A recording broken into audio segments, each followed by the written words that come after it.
It started with a letter taped to my front door. Big, bold letters at the top. Oak Ridge Estates, Notice of Noncompliance.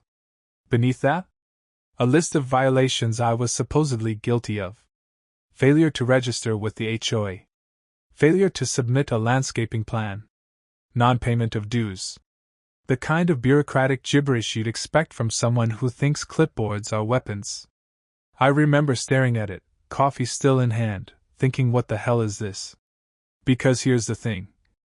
I don't belong to a damn HOA. I bought this house specifically because it wasn't governed by one. No monthly fees. No unsolicited rules about mailbox colors or how long my trash bins can be outside. I'm a federal prosecutor. I've seen what abuse of authority looks like. I wasn't about to sign up for it in my own neighborhood. But apparently someone disagreed.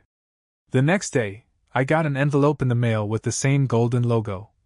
Oak Ridge Estates Homeowners Association. Inside was a neatly typed letter clearly designed to intimidate. Dear homeowner, you are required to register your property under the Oak Ridge HOA and comply with all community guidelines. Failure to do so will result in fines and legal action. Attached was an invoice for $275. Initial violation fees. I shook my head and tossed it in the trash. This had to be a mistake. A clerical error, maybe. Or some overzealous neighbor who took their block watch duties a little too seriously. I was wrong. It wasn't a mistake. It was a warning shot. By the end of the week, my mailbox looked like it had been hijacked by a paper-wielding lunatic. Every day brought a new envelope, a new infraction. $125 for an unapproved vehicle, my perfectly parked black SUV. $150 for unauthorized holiday decorations, a flag on my porch. $200 for landscape neglect, my lawn was freshly cut, twice. It would have been funny if it weren't so aggressive. Someone was trying to bully me into submission. And then she showed up. Friday morning, 7:42 a.m. I was heading out for a run when I saw her standing at the edge of my driveway. Late 40s, heels too sharp for the pavement, blazer too clean for the suburbs. Clipboard in hand. Karen. She gave me that smile, tight-lipped, passive-aggressive, like she'd rehearsed it in front of a mirror. Mr. Reed, she said sweetly, I was hoping to catch you before you left. I paused. Something I can help you with? Oh, I just wanted to deliver this personally. She held out a pink slip of paper like it was a gift. Your third notice. You've been non-compliant for over a week. If you don't resolve these violations, the HOA may be forced to take action. I didn't take the paper. I'm not in your HOA, I said flatly. She blinked, still smiling. Oak Ridge Estates has extended its protective oversight to neighboring properties, like yours. Protective oversight, I repeated. That's cute. Her jaw clenched. Sir, all homeowners in this area are expected to uphold certain community standards. I stepped forward, voice low. And I expect you to stop trespassing and stuffing my mailbox with garbage. This is your last warning, Karen. The smile faded. She didn't say another word. Just turned on her heel and strutted back down the sidewalk like she owned it. She thought she could scare me. She thought I'd fold. She had no idea who she was messing with. And I had no idea, yet, just how far she was willing to go. It didn't stop with the letters. A few days after Karen's little visit, I walked outside and found my mailbox hanging by one hinge, the post splintered like it had been hit with a bat. The envelope that had been shoved inside was still intact, though. Another HOA notice. This one was red. Bold letters at the top. Final warning, failure to comply will result in legal consequences. I stared at it for a long moment, jaw clenched. This wasn't about community standards anymore. It was a message. That night, I installed a motion-activated camera facing the mailbox. The next morning, I checked the footage and saw nothing. Just my front lawn, quiet and undisturbed. Except it wasn't. Because someone had spray-painted the words, "Annoying compliant," in bright yellow across my grass. I stood there in my robe, coffee in one hand, and just stared at it. Neighbors walked their dogs on the opposite side of the street. A couple jogging by didn't even make eye contact. And that's when it hit me. Karen wasn't just harassing me with letters, she was isolating me. Painting a target on my back. It worked. The friendly waves from across the fence stopped. Conversations ended the moment I stepped outside. I wasn't Marcus the new guy anymore, I was the guy in trouble. A few days later, I ran into Mr. Halvorson, an old Navy vet who lived 3 doors down. Retired, quiet, sharp as hell. We talked a few times when I first moved in. He was watering his begonias when I walked by. He glanced up, hesitated, then said in a low voice, "You okay, son?" I nodded. "Yeah." "Why?" He looked around, then leaned in. "Karen's been talking. Says you've got legal problems. Says the HOA's pursuing action. I thought you should know." I exhaled slowly. "Did she say what kind of legal problems?" "Something about a warrant," he said, frowning. "She's telling people you're being investigated for fraud or something. Frankly, it sounded like horse ***** to me. But folks are scared to get involved." I thanked him and kept walking, trying not to let my blood boil. A warrant? She was telling people I was a criminal. Comment 1 if you press charges 2. Comment 2 if you just move away.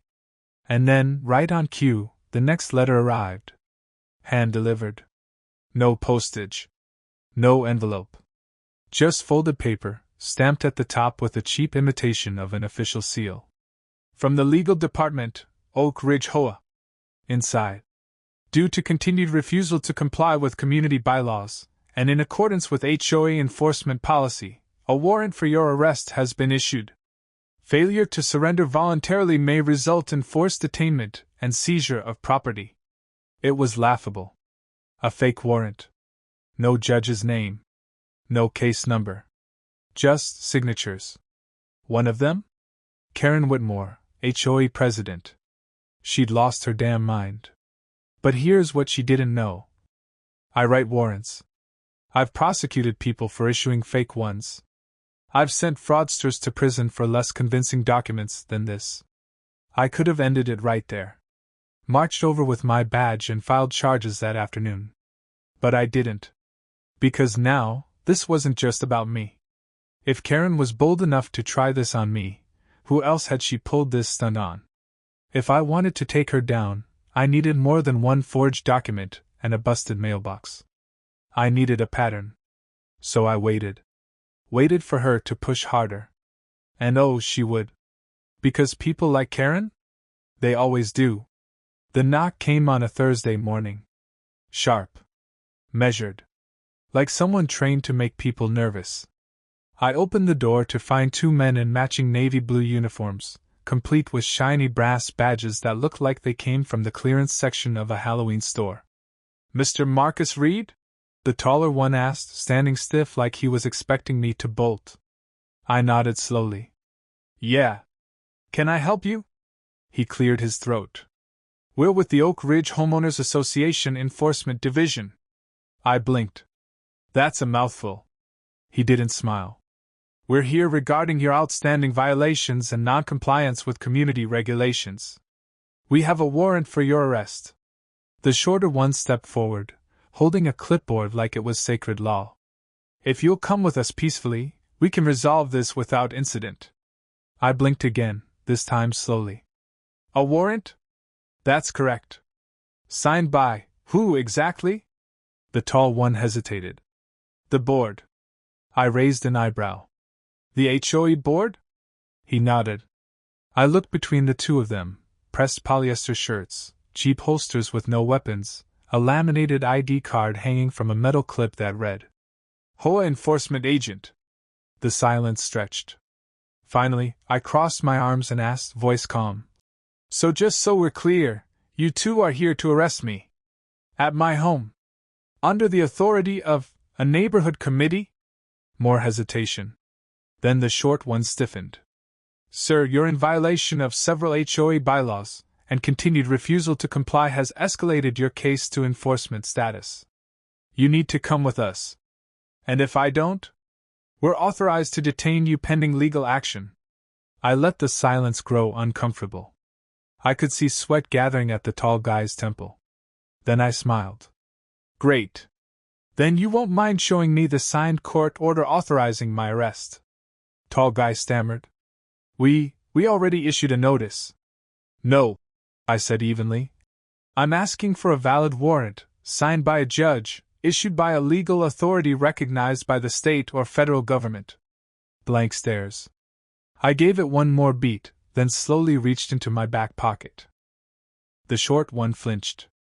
But all I pulled out was a leather badge case.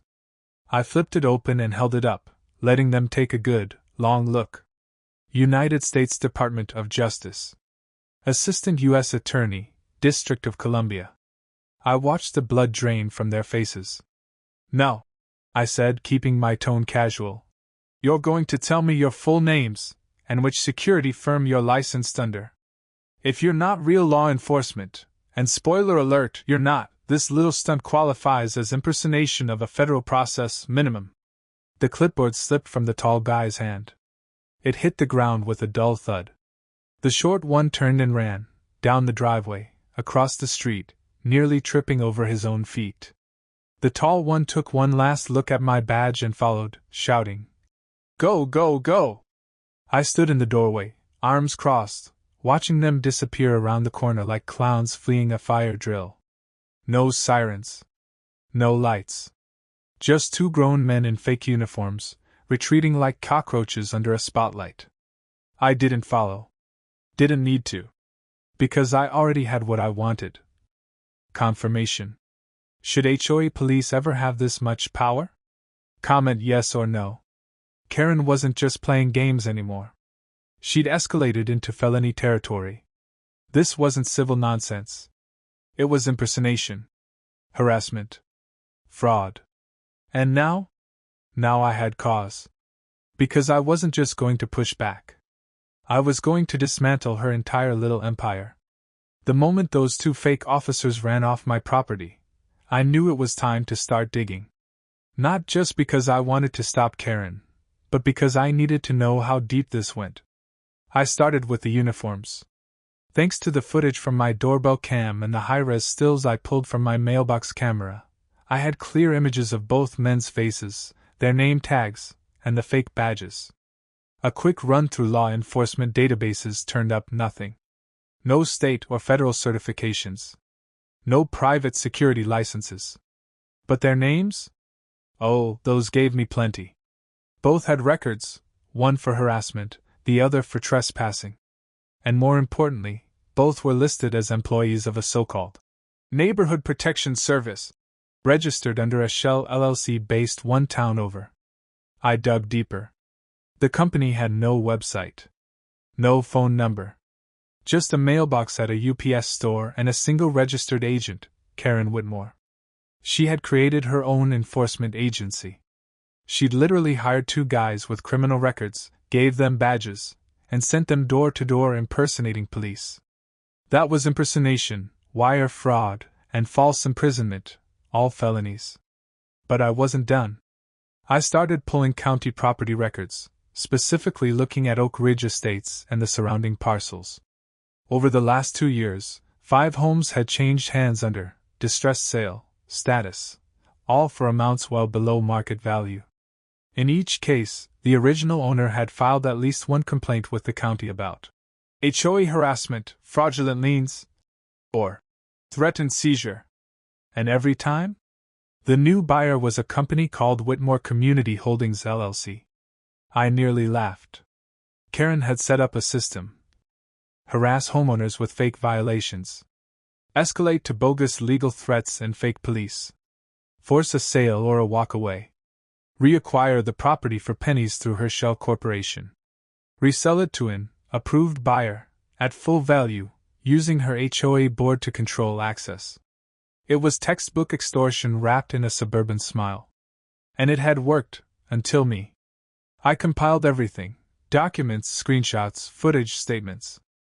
Then I checked court filings, looking for a pattern. That's when I found Judge Marvin C. Ballinger. His name kept appearing in HOA-related rulings.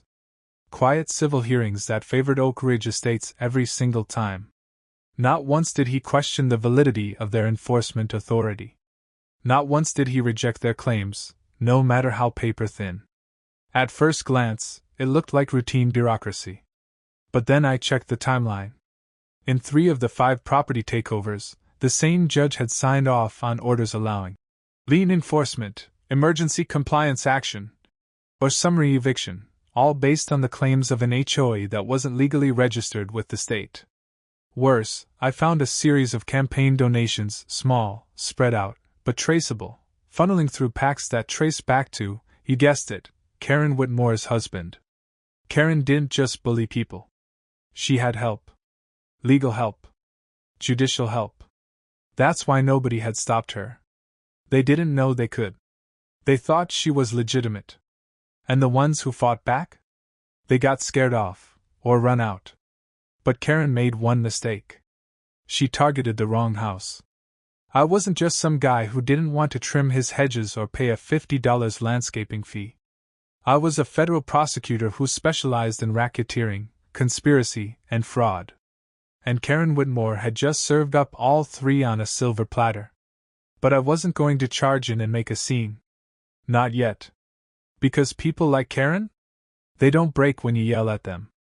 They break when you let them keep digging, until there's no way out but down. So I made a decision.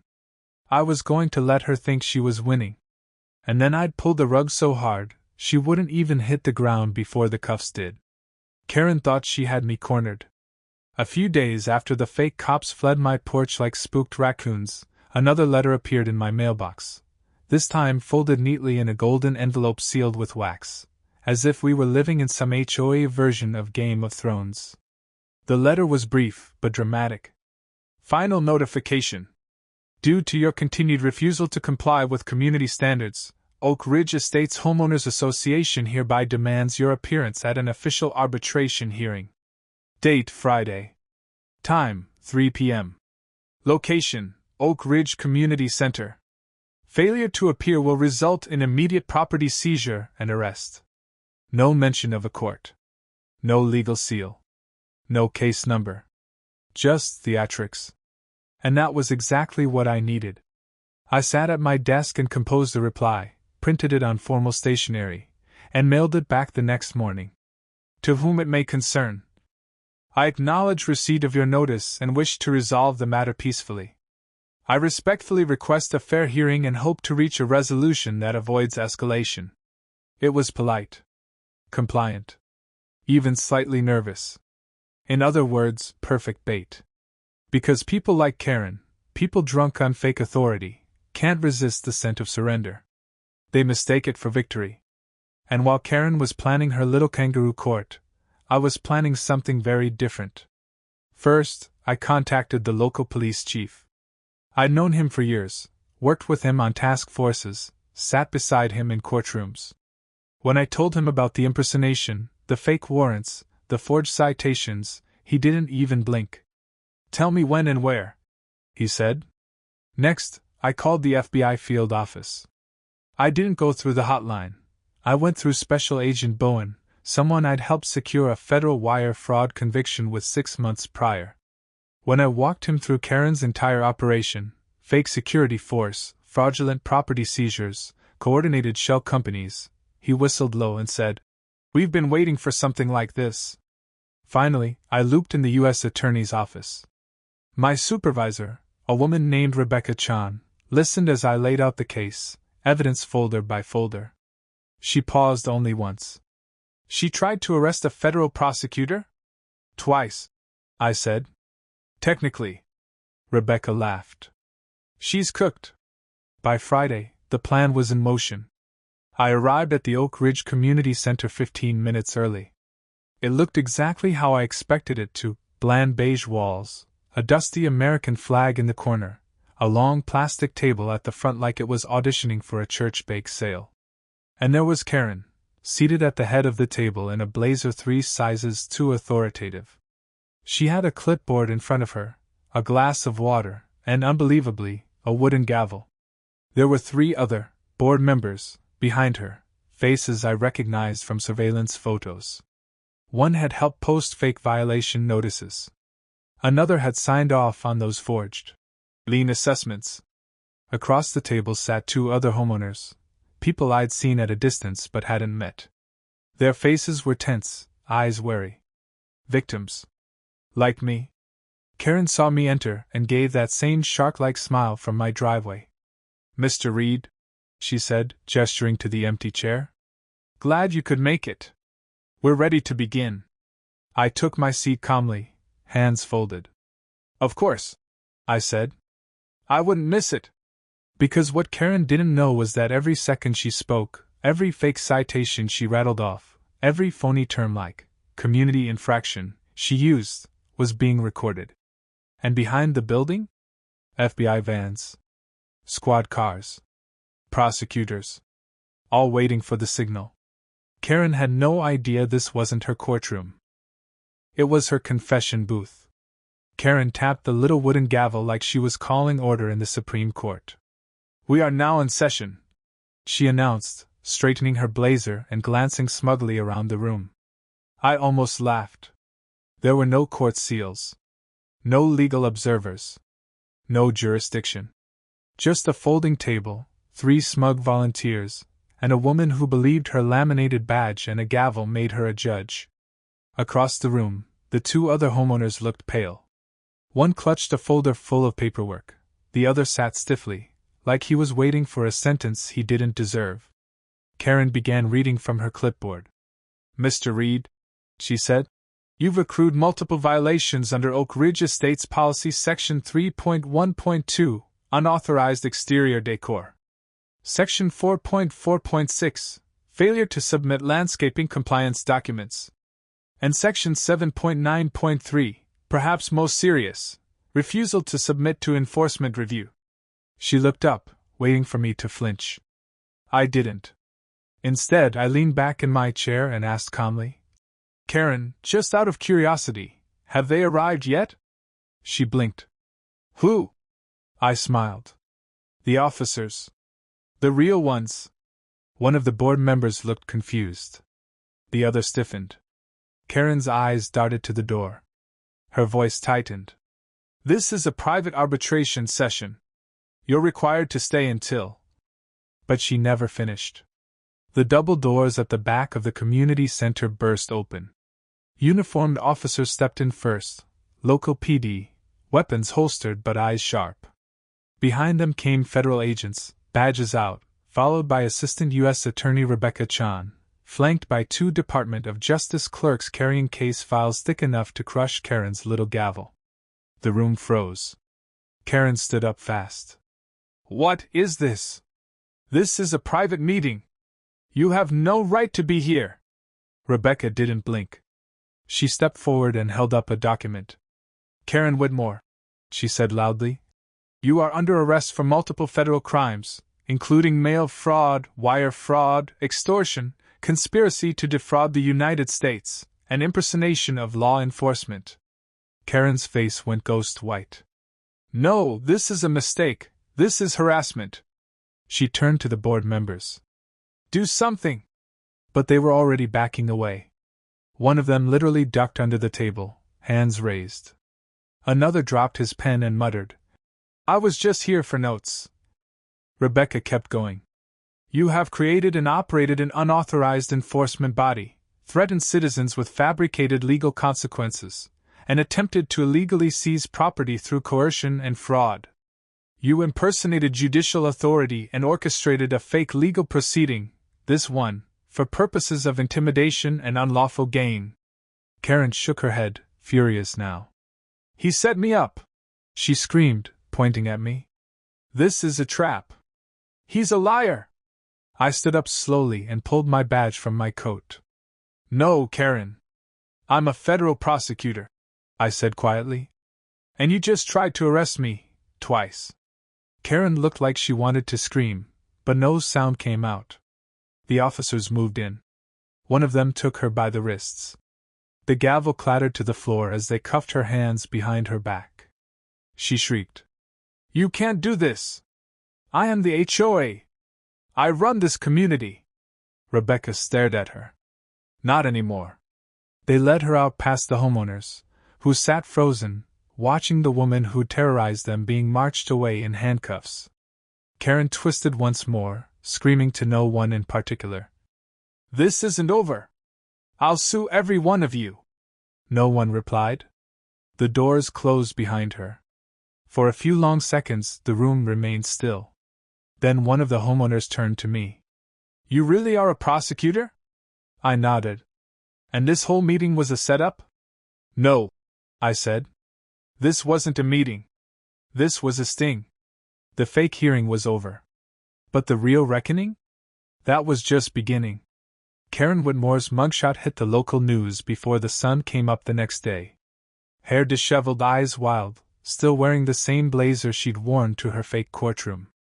The headline read, "HOA President Arrested in Federal Sting Operation, Accused of Fraud and Extortion." But that was just the beginning. Over the next 48 hours, the story went viral. Cable news picked it up. HOA blogs. Consumer rights groups. Even a couple late-night hosts couldn't resist roasting the idea of a self-appointed suburban dictator running her own fake police force. The charges? Mail fraud. Wire fraud. Conspiracy to commit extortion. Impersonation of law enforcement. Obstruction of justice. It was a buffet of federal felonies. And thanks to the airtight evidence we'd gathered, video footage, signed fake warrants, financial records, eyewitness testimony, Karen didn't stand a chance. She tried everything. She blamed the board. Claimed she'd been misled by her own legal counsel, there wasn't one. Said she was just trying to protect the neighborhood. But the prosecution painted a very different picture.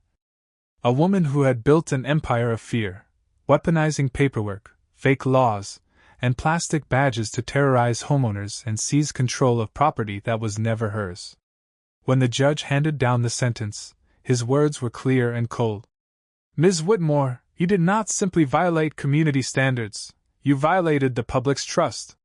You operated as judge, jury, and enforcer in a world where you had no authority, and now, you will face the consequences in a court that does."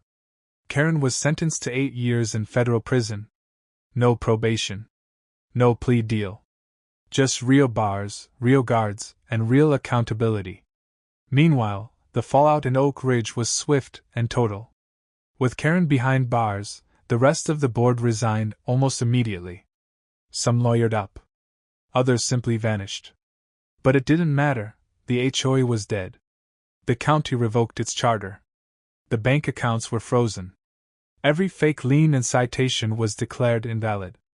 In the weeks that followed, I helped coordinate with consumer rights attorneys and local housing advocates. We filed motions to reverse every property seizure Karen had orchestrated. 4 families got their homes back. One elderly couple who'd been forced out of their house for non-payment of dues received a $110,000 restitution check. The 2 homeowners who'd been sitting beside me during Karen's mock trial? They hugged me the day the judgment came down. "I thought we were crazy," one of them said. "Like maybe we really had broken some rule. You made us feel sane again." But it wasn't just about undoing what Karen had done. It was about building something better. Without her chokehold on the community, Oak Ridge began to breathe again. People who'd avoided each other for months started chatting in their driveways. Kids played on the sidewalks without being scolded for noise violations. Garden flags came back. Porch swings. Wind chimes. And one Saturday morning, neighbors gathered at the community center, not for a sham tribunal, but for a real meeting. No board. No fines. No threats. Just people figuring out how to be a community again. If this takedown made your day, hit the like button and subscribe for more stories like this. As for me, I stayed. I didn't have to, I'd done my job. But something about watching this neighborhood recover, watching people reclaim what was stolen from them, it mattered. It reminded me why I joined the Department of Justice in the first place. To protect people from monsters that don't look like monsters, until it's too late. One evening, I passed Karen's old house. The "For Sale" sign had been replaced by an empty lawn and silence. No more power trips. No more threats taped to mailboxes. Just a vacant shell of everything she tried to control. And I smiled. Because sometimes, justice doesn't come with a bang. Sometimes it waits. It watches. It builds. And when the time is right, it strikes. At the heart of this story isn't just a corrupt HOA president, or a fake police force, it's a warning. A reminder that power, no matter how small, can be dangerous in the wrong hands. Karen didn't need a government badge to do real damage. She used fear, paperwork, and social pressure to manipulate an entire neighborhood. But she also reminds us of something else. Bullies thrive when good people stay silent. This story isn't just about punishment. It's about accountability. It's about knowing your rights, trusting your instincts, and standing your ground when something feels wrong. Whether you're dealing with an HOA, a company, or a neighbor who oversteps, the law is on your side when you have the courage to use it. And sometimes, the best way to protect a community is to confront the ones pretending to lead it. Because justice doesn't always come with sirens. Sometimes it arrives in silence, led by someone who knows the law and refuses to back down. Let this be your reminder. You don't have to be loud to be powerful. You just have to be right and ready.